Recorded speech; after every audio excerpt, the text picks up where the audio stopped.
This is the most sustainable Olympic Games yet.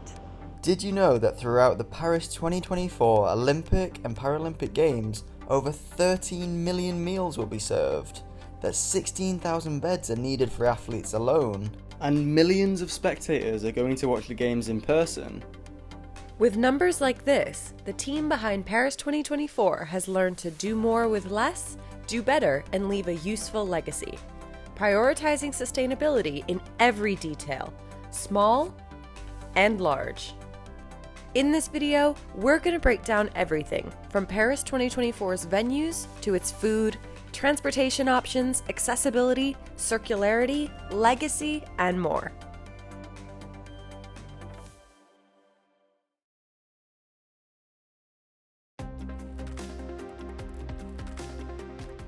Just a few weeks away from the Games, we were invited to Paris to see how this bustling city is preparing for this summer's Olympic events. Visit the Paris 2024 headquarters to hear more from those involved in planning the Games from the start, and check out the Olympic Village, where soon the world's top athletes will be Eating, Sleeping and training. Here at Paris 2024's committee headquarters in Saint-Denis is where years of planning, strategy, and fearless innovation have taken place to make this year's Olympic Games happen. the first Olympic Games fully aligned with the International Olympic Committee's ambitious programme of reforms and guided by promises to deliver a spectacular Games that are more responsible, more sustainable, and more inclusive. We had the opportunity to meet the woman who has been spearheading sustainability efforts since Paris won the bid to host the Games back in 2017. So I'm Georgina Grenon. I'm Director of Sustainability for Paris 2024. One huge ambition of Paris 2024 was to reduce its emissions by half compared to previous Games. But in order to do that, we needed to put in place a system that would get climate action, sustainability at the heart of the operations. One result of this system, and one of the biggest differences between Paris 2024 and past Olympic Games, is the use of 95% existing or temporary structures for competition venues. An often forgotten about aspect of Olympic Games' impact is construction, which is not only one of the largest contributors to the Games' overall carbon emissions, but also requires vast amounts of resources and generates immense waste from building sites. All of those things, like decisions of whatever has to be built, like the village or the Aquatics Centre, building with a lot less carbon. That was, quite ambitious at the time to say we want to build this with 30% less carbon per square metre. The Aquatics Centre in Saint-Denis is one of the legacy projects that has been built. Using low carbon and bio-based materials like French wood for both structural support and aesthetic beauty, the Aquatics Centre provides a much needed sports facility to the community while simultaneously boosting the local economy and supporting small green businesses. For example, over 100 tonnes of recycled plastic has been transformed by local company Le Pave into spectator seats for both the centre and another nearby arena that will be used during the Games. Keeping in line with its goal of using or improving existing infrastructure for the Games, Paris 2024 has ensured that every competition venue will be accessible by public transport. For those who maybe live or are staying closer to venues, or even for those who just want to enjoy the beautiful summer sunshine, over 400 kilometers of cycle lanes have been developed to connect all Île-de-France venues, and over 20,000 bicycle parking spaces have been created to ensure you can cycle to and park at venues smoothly. Did you know that this will be the first Olympic Games in history with complete athlete gender parity? Inclusion and diversity are the keys to the Paris 2024 Social Charter, ensuring that people of all genders, abilities, sexual orientations, and backgrounds feel safe, supported, seen, and celebrated throughout the Paris 2024 ecosystem. when it comes to making the Games accessible to people of all abilities, ensuring the accessibility of training and competition venues is vital. Combining technology and innovation with knowledge learned from past games, Toyota has supplied Paris 2024 with 250 of these APMs, fully electric vehicles that are ramp accessible, adjustable to fit mobility aids of all sizes, and multi-use to help athletes, staff, and supplies get around the 52-hectare Olympic Village and between competition venues. Oh, and speaking of, This is the Paris 2024 Olympic Village. Here, over 15,000 of the world's top athletes will converge for 28 days for both the Olympic and Paralympic Games. Not only will they be sleeping, eating and training here, but the goal of the Olympic Village is to make the athletes feel at home away from home throughout the Games. with 7 on-site training facilities, a post office, cafes, a state-of-the-art gym, and this canteen that will serve on average 40,000 meals per day. The Olympic Village had to be designed with both practicality and sustainability in mind. The Olympians will be staying in these apartment complexes, Where recycled or recyclable materials were prioritised. or built with sustainable materials like wood or low-carbon concrete. To power such an immense site, as well as the Games themselves, Paris 2024 has eliminated the usual diesel generators and will be powered by renewable solar and wind energy via the national electric grid. Similarly, in partnership with EDF, the Olympic Village is home to the world's first floating mobile solar power plant. Soleil-sur-Seine has the capacity to meet the energy needs of 94 apartments within the Olympic Village and will be fully reused once the Games have concluded. Experimental innovations have also been trialled within the village, including these aerofilters that present a pioneering approach to air purification, filtering the air of 95% of harmful pollutants.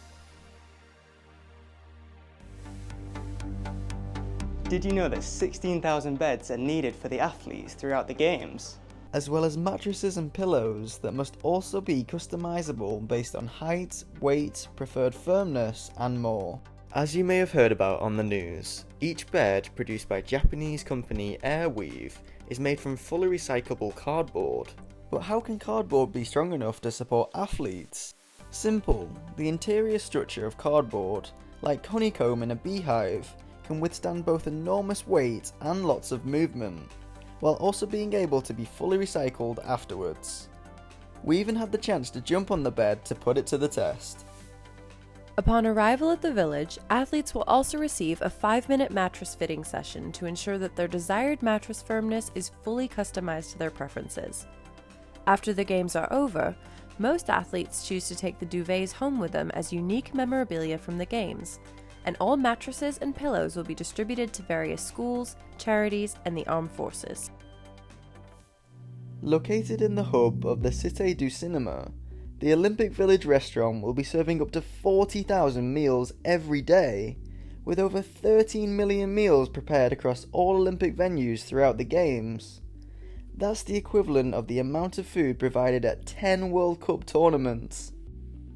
We are in France, people expect to eat well. This is part of the promise, I would say. Yes. So it had to be good for everyone, but also for the planet.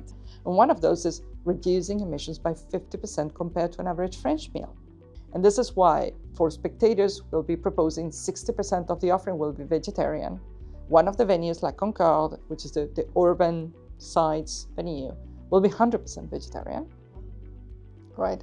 But it's going to be good, trust me. I mean, we've been trying recipes, right? And they're delicious. It's just that they're made out of vegetables, right? So, we've been working with pretty much all the stakeholders of the Games to make that happen. Also to source all these ingredients, but 80% of them in France. And the 20% that doesn't come from France is because the athletes are asking for it. But then, so we're choosing in the menus of the rest of the population ingredients that can be found in summertime in France. And also keeping the ingredients somewhat restricted so that 25% of them come from 250 kilometers around the venues. We expect that the offering will please everyone, but then maybe they'll find it surprising that instead of the normal hamburger or the normal hot dog, they'll find a vegetarian hot dog.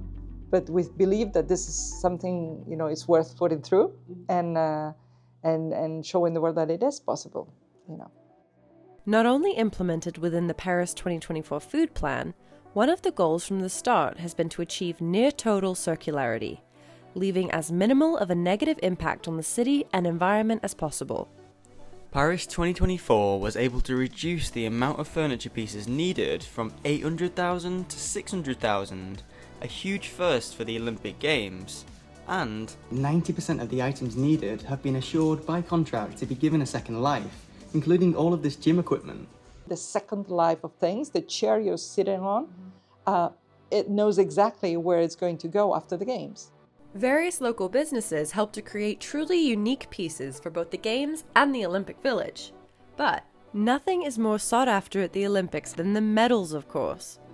Just like the Tokyo 2020 Olympics used recycled electronics to create its medals, Paris 2024 is integrating Paris's best-known medal literally into these Olympic medals too, the Eiffel Tower. Placed at the heart of the medals will be an original piece of iron from the Eiffel Tower, with certified recycled gold and silver, and an alloy of copper, tin and zinc from the Paris Mint to form the bronze medals surrounding it. There are so many moving parts behind creating an Olympic Games that are truly memorable, exciting and sustainable. But what happens after the Games are over?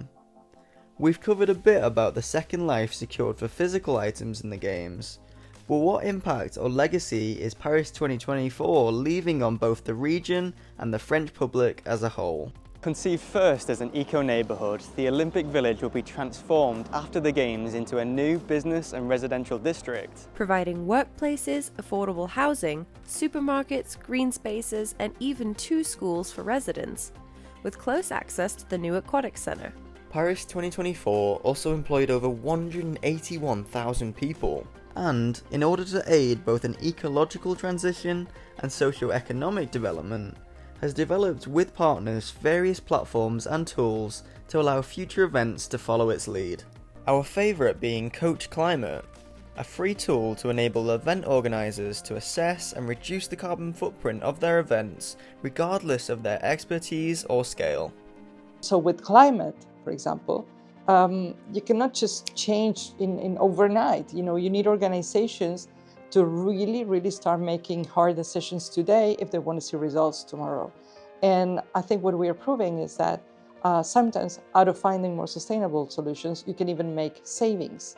Put simply, Paris 2024 hopes to leave behind a tangible legacy for local communities, as well as an intangible legacy of methods, systems, guides, and tools for organizers of future sporting events, highlighting that sportsmanship, camaraderie, and competition don't have to compromise on accessibility, inclusivity, cultural celebration, impact, or sustainability. Thank you so much for watching. We hope you enjoyed learning about the Paris 2024 Olympics and all of its sustainability initiatives, as well as the legacy impact it's leaving on the city and the people of Paris. We'll see you in the next one.